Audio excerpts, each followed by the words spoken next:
guys, I'm Nika and I am a home baker.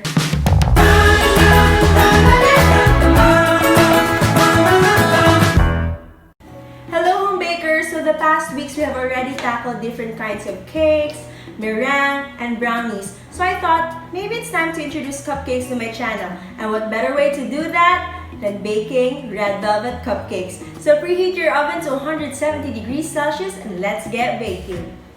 We are gonna be baking our cupcakes first, so in a mixing bowl, we're gonna whisk together our dry ingredients. Flour, cocoa powder, baking soda, and baking powder. Actually, nakalimutan ko yung cocoa powder sa part na to, kaya i-incorporate na lang natin siya mamaya sa ating batter. Next, we're going to beat together our softened butter and sugar with a paddle attachment.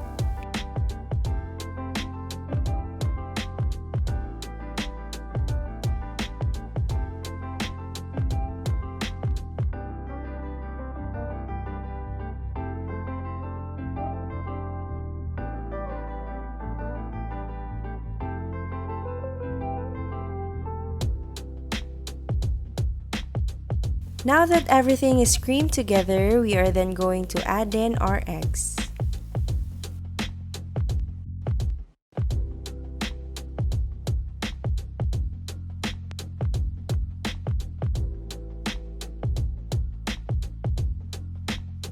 For our buttermilk substitute, we are going to be adding white vinegar to our full cream milk and just leave this aside for 5 minutes. Next, we're going to be adding our vanilla and red food coloring in our buttermilk substitute. Depending on how much red you want your cake to look like and the kind of food color you use, you can definitely add more, but I would suggest adding at most 1 tablespoon of food color. We are then going to add our buttermilk mixture to our cream butter alternately with our dry ingredients.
So, ito yung sinasabi ko kanina na nakalimutan kong ilagay ang cocoa powder. So, in-incorporate ko na lang siya sa batter ngayon.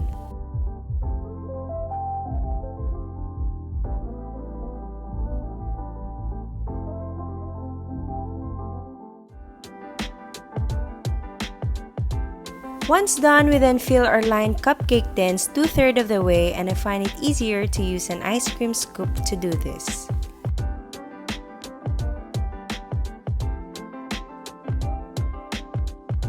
This goes in the oven for 15 to 20 minutes or until a toothpick inserted in the middle comes out clean. Once out of the oven, we're gonna let this cool completely before frosting. We are now going to grate one of our cupcakes because we're gonna be using this for our toppings later.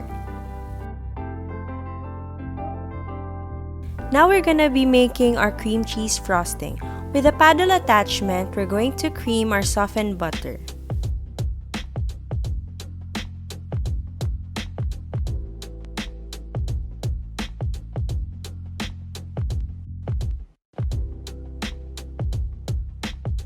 Once our butter is creamy, we are then going to mix in our room temperature cream cheese.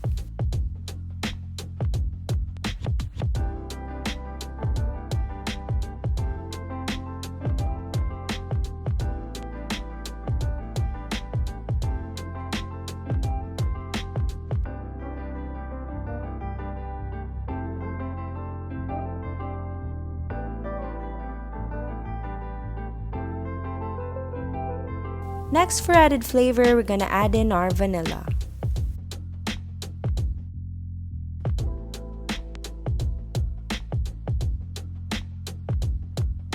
We are then going to slowly incorporate our confectioner sugar into our frosting.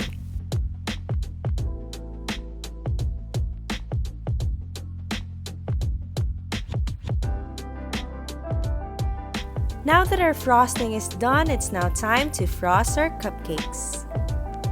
So here I'm using a large round tip and I just estimate it like this before trimming.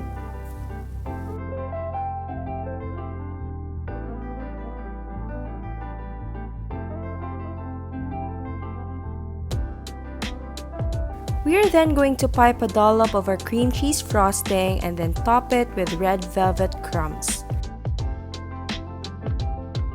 And then there you have it, our red velvet cupcakes with cream cheese frosting.